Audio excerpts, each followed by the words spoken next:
install a 32-inch bedroom door interior. I'm just shutting those windows because I got guys working outside doing siding, so I hope that the background noise doesn't bother anybody too much.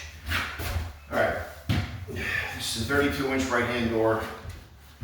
The way I explain it to people is when you have the door, you stand on the side that you pull toward yourself, okay? Whatever hand the doorknob's on, that's a right-hand door, okay? It's the easiest way to do it. So stand on the side that the door will pull towards you, whatever side the knob is on. If it's on this side, it's a left-hand door. If it's on this side, it's a right-hand door. So this is a right-hand door, because that door pulls towards us, all right? All right, so now we're gonna install this door. I set it up into the opening to save time. So this is one of these bags that like you pump up, squeeze a thing. I like these because when you're doing a door by yourself, you slide it under the opening. I can raise the door into the jamb, into the opening. I can raise the jamb into the opening by myself without having to use anybody else. I know like back in the day we used to put shims underneath the end of the door, but you'd have to mess with it a bunch of times and you can't move it forward and back to adjust it to exactly where you want it. So this makes it a little bit easier. I'm sure there's 1,000 other ways guys do these doors, and if you do it differently, that's great. This is how I decided to do it because it seems to be the easiest way. And 99 out of 100 times I'm doing this myself. So this is it's a laser. I use a laser because it's the easiest way I find to maintain my level when I'm installing a door. You can't see it from that perspective, but the laser would shine up the jamb like this, okay? So I would put it on the outer edge, you know, the inner edge or the outer edge.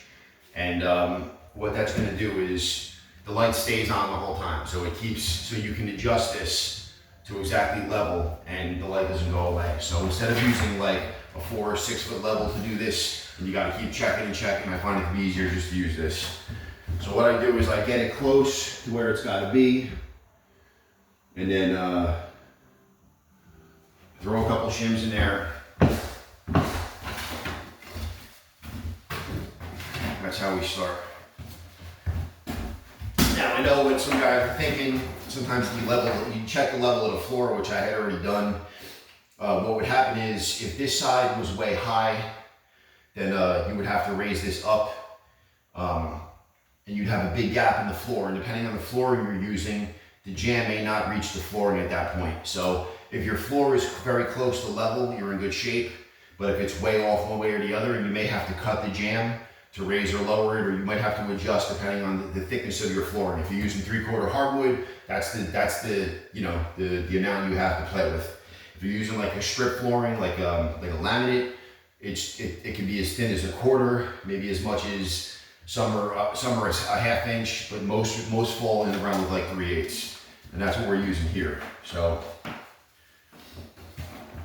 when I'm going with something like 3/8, I don't really have to worry about cutting the bottom of the door. So normally when I'm doing 3/4, I'll raise this up to pick up some slack. So by the time you put the 3/4 in, if there's an inconsistency in the floor, so if the floor raises up a little bit, and you have a 3/4 flooring, you only get about, I think, 1 inch and 1/8 or something space that this comes with from the bottom of the door to the floor. So you lose a lot already. So what I like to do is build the door up a little bit. So this way when you open and close it, after you put the flooring in, you don't have to worry about cutting the door, taking the door off and cutting it down. It's a pain in the ass.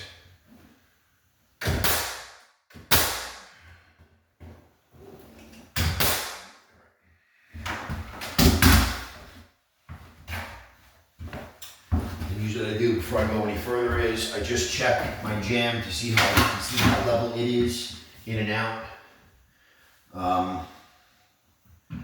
to see how plumb it is. If it's close, then you're good. If it's way off, you got to adjust it a little bit. The reason being, if the top of the door, let's say, is too far in the room and it opens in this direction, when you have the door closed, the door will fall open, and vice versa. If the top is back in this direction, the door will fall closed. So if you're ever in a house and the door doesn't just stay put where it's at, then that's usually the problem. The wall is in or out one way or the other, causing the door to fall or close So right now I'm checking that. And since we just built all this, it should be pretty close, and it is, so that's good. It's perfect, so that's gonna work out good. All right, that's gonna be nice. All right. Now look back, I'll check my level one more time. All right, let's see what we got. Okay. This is a red laser I'm using. They came out with green ones a few years back. They're a lot better, they're brighter, especially if you have to do anything with a laser outside. Even on bright sunny days inside, you can lose sight of this line pretty easily, especially when you get towards the top, because as the line goes up, it gets dimmer and dimmer. All right, we're pretty good. All right, move this. Just press the button. There it comes out. That's it. All right, so we check it a little bit, see what we got. All right, bottom actually has to come in a little bit. Doors take a little bit of experience installing. They're not the easiest thing to do. There's a lot of little things you can do to adjust them, but the problem is you can also use these methods to adjust the door, and the door might open and close. It might have an even space all the way around. The door can also be, you can install a door like this and have the space be even all the way around, and it's still not level or correct. So just because the door opens and closes properly and seems decent in the space, doesn't mean it's 100% correct all the time.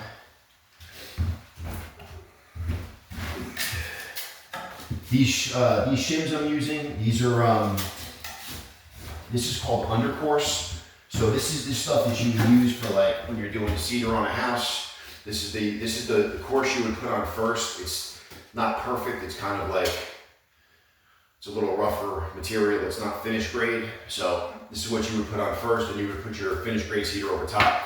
I find that these work really well for shims. They're like 20 bucks a pack. Just take a razor knife, cut them up, make them a little bit smaller like this. You can buy these already pre-made, but when I'm doing a lot of doors, I find that I get a lot more shims for the money out of a pack like that.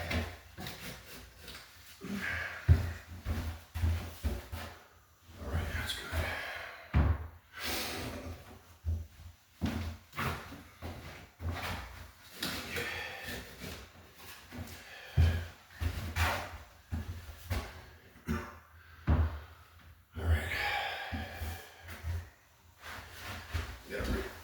I'm gonna raise this side up actually a little bit.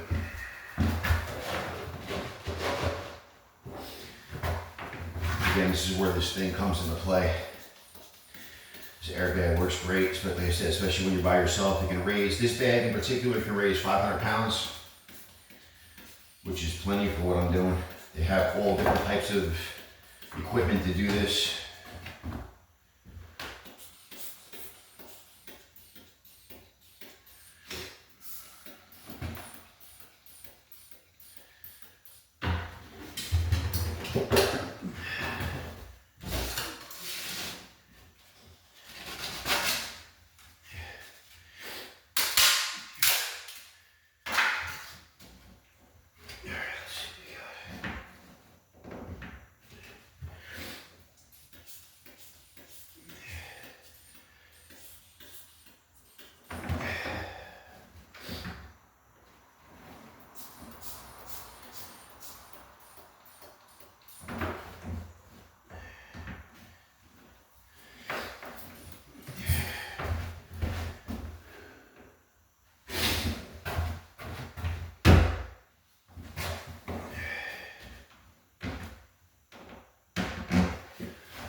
the spacing at the top is much more even, it's much more close.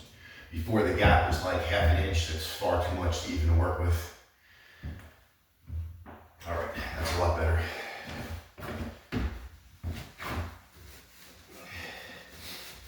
The beginning is usually like the roughest part, getting this all together to end up where you want it initially. And once you get this thing set up, it's you kind of cruise after that point. Yeah, it's a lot better. Okay.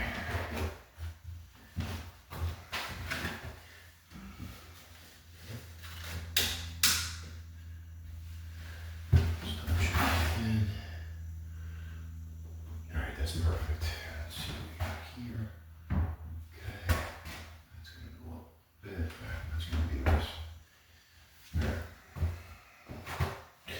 All right, one more time, we'll check the tonus.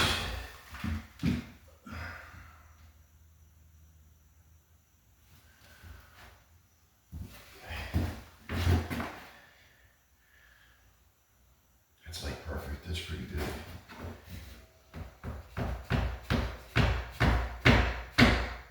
That's good.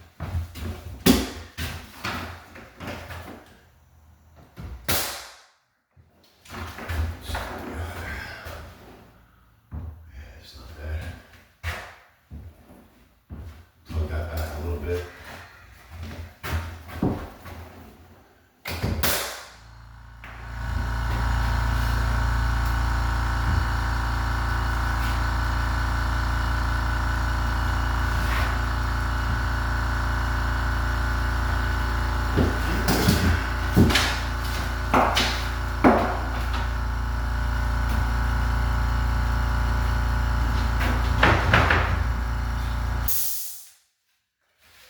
Got about 8 more doors I gotta put in this house. The door goes in smooth, everything's all set up, ready to go. It probably takes about a half hour to 45 minutes to do your average door. You know, with somebody with a lot of experience. If you're new to it and it takes you 2 hours to get it right, you're actually doing really well, in my opinion. So if you ever want to try to do this, don't be too hard on yourself. You know, no one's gonna die if you screw it up. Alright, let's see what we got. Alright, that's going pretty well. Okay, let's see. Let's some shoes right here.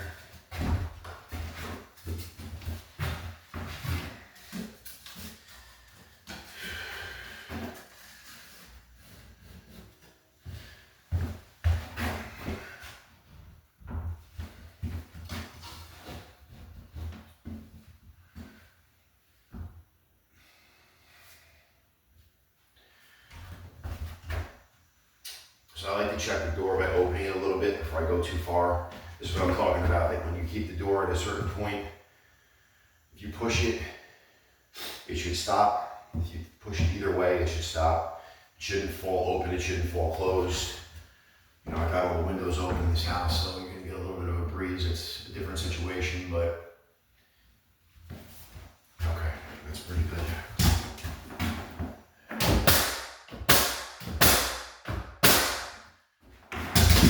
Again, there's a million ways to fasten these doors. These particular doors are solid core. They're a little bit heavier, so I'm using a 2.5 inch 15 gauge trim nail. This is a Bostitch 15 gauge angle finish nailer.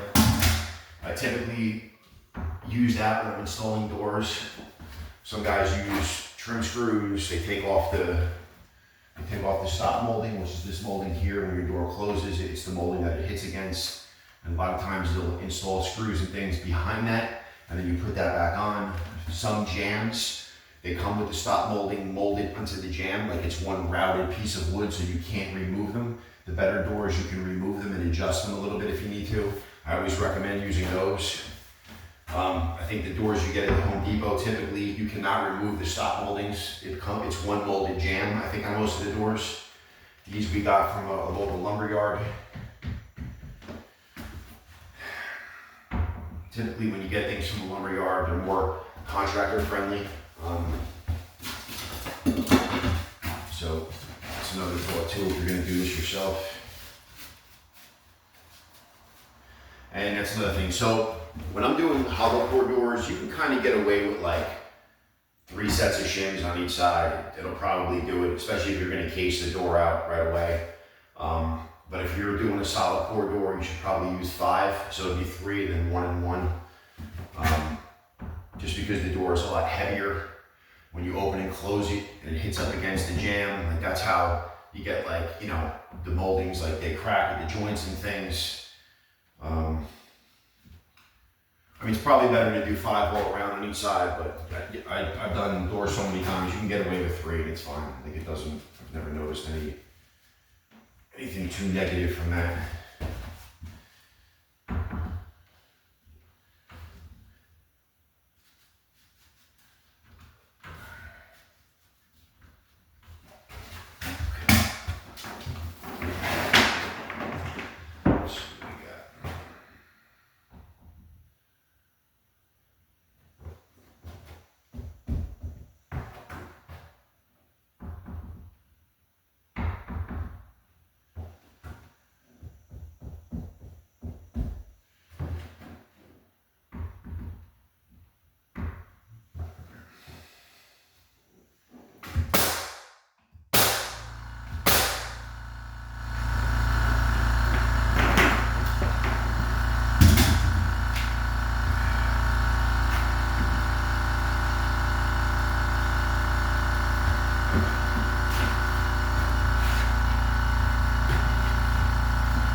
Shims. This will be done. I'm going to trim these doors out another day. I'll take a video of that. So we just built this house. We're in Bay Head, New Jersey. We built another house directly across the street, and we're building another one about 3 blocks away. So I'm going to try to get bits and pieces of each house. I wasn't filming videos like this until recently, so I don't have videos of the whole house being built. We're down the shore of New Jersey. This house actually had to be raised 1 entire story because of the floods. I'm sure people watching probably heard about Hurricane Sandy and what it did to the East Coast back in like 2011, 12. Ever since then, this is what you gotta do. So, unfortunately, if you don't, your insurance goes way up. But the problem is it's also very expensive to raise a house. It costs, typically it's somewhere between like 30 and 50 grand to do it. Obviously not everybody has that kind of money. The people in this town probably have that kind of money. This is a pretty wealthy town. A lot of people work in Manhattan and New York, and then they summer down here. So, for example, my customer across the street, that gentleman lives in New York and comes down here to summer. The people across the way, they live in New Jersey, North Jersey, but work in the city, and they come down here to summer. All right, that's looking pretty good. A couple more before we're done.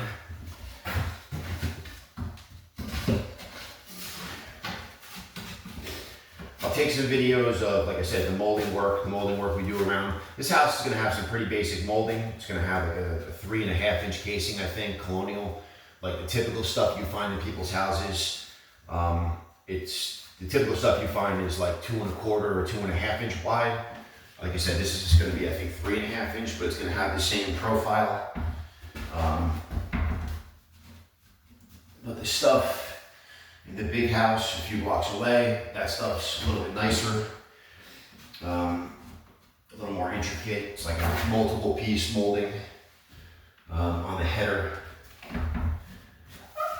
These windows, we're just going to picture frame, which means we're just going to wrap them with trim. There's not going to be a sill, but in some of the other videos, I'll show you different types of molding work and different ways you can do it.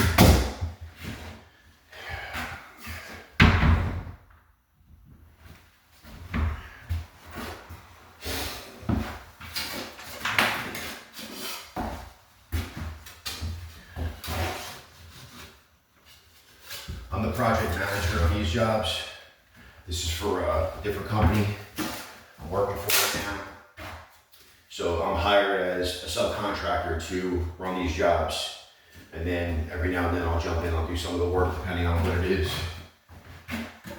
So for here, it'll be like the molding work, the doors, the kitchen, the vanities in the bathrooms, that type of stuff. But if we were busy, we would just have other guys do it. It's, you know, I just happen to be here keeping an eye on the jobs. Things have slowed down a little bit because we're coming to the end. So I'm taking care of some of this stuff myself.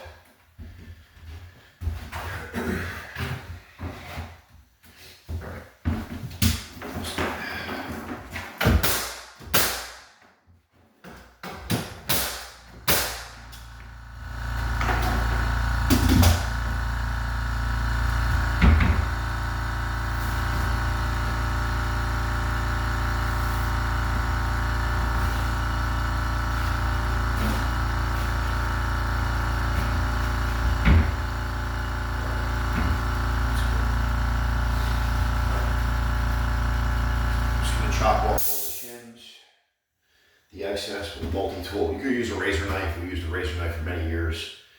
And then guys started using the multi-tool. That tool came out. It was like a lifesaver for a lot of different reasons. This is it. This is a DeWalt model.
right now I'm trying to reach 50 subscribers. I'm new to this whole YouTube thing.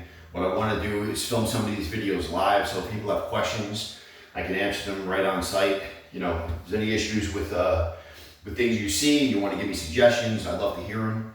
So if you could subscribe to my channel, I'd really appreciate it. And you know, look for some of the new videos coming up. Like I said, we have a few houses being built right now, and I'm going to try to give you pieces of those and show you like how everything's coming together.